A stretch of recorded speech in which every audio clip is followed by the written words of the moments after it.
be arrested and charged in court within the next 7 days.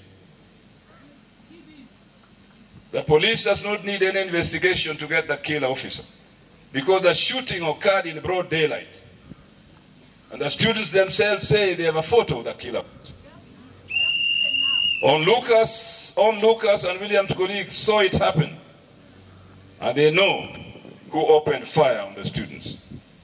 Dear Kenyans, it was not noting that William's killing coincided with our county-wide demonstrations. We have been demanding for a stop of electoral fraud and the rising cost of living. We have sought a transparent process in selecting the new officers to form a non-partisan IBC ahead of the 2027 general elections. Last Sunday, the Azimio leadership called off the weekly demonstrations to give dialogue a chance. However, I wish to emphasize that the principles in which we anchored our street protests remain the same. We have not withdrawn our demand for the opening of the servers to confirm the true outcome of the 2022 August presidential elections. We also want to state here, as we bury William today, that we are not, and I repeat not, interested in a political handshake, as our competitors have been saying. The issue is much wider than that. The issue of democracy and justice is bigger than a handshake.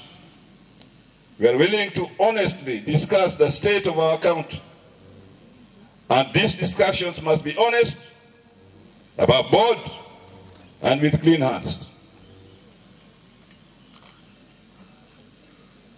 Over time, we asked for dialogue to discuss these pertinent issues, but were answered by a chest-thumping and cowardly show of bravado by our opponents. We were pushed to express our views through demonstrations and picketing, which is clearly provided for in our supreme laws. Despite holding peaceful demonstrations to express our anger at the direction that the government is heading, we were met with extreme provocations and attacks by a brutal police force, leading to the kind of loss we are hereby seeing today. We are not happy the manner in which the Kenya Kwanza government is running this country. We are not happy to lose young men like William. We are not happy to lose any Kenyans a cause of struggle for their right, for justice, and the future of this nation. The rising cost of living continues to deprive our people of dignified livelihoods. We demand that the government reintroduces the subsidies implemented by President Uhuru to cushion Kenyans from the hard economic times being experienced. Instead, we see an insatiable appetite by the government to continue taxing Wanjiku and Wahome and Odhiambo and Arati, who is already overtaxed.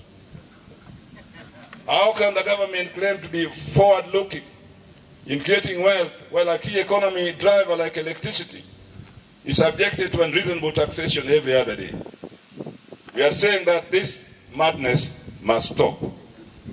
We continue to condemn the way 4 IBC commissioners were kicked out of office just because they were opposed to the electoral fraud and injustice. The Sherere 4, as they are known, are popularly known as Sherere 4, did nothing wrong to warrant the injustice meted against them. They paid the ultimate price of patriotism, and they remain our heroes and heroines. The 4 officers raised genuine issues on the tallying of presidential election results.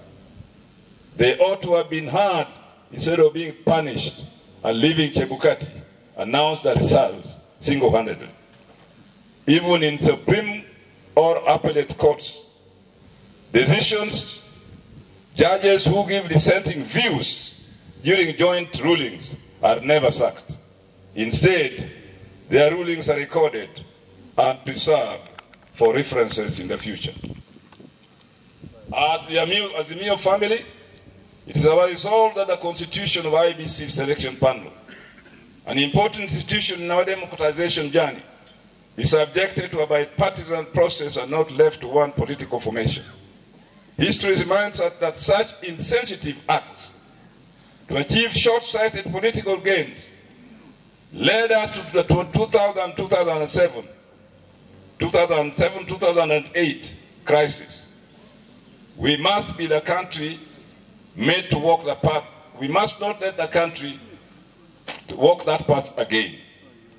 As we send off William today, I wish to appeal to the Omugusi to stand firm with us, One Kenya Alliance, because it's the movement of the future.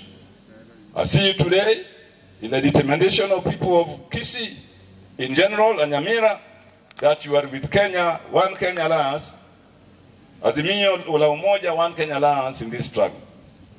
To the family of the late William, may you find the strength to heal from this terrible loss.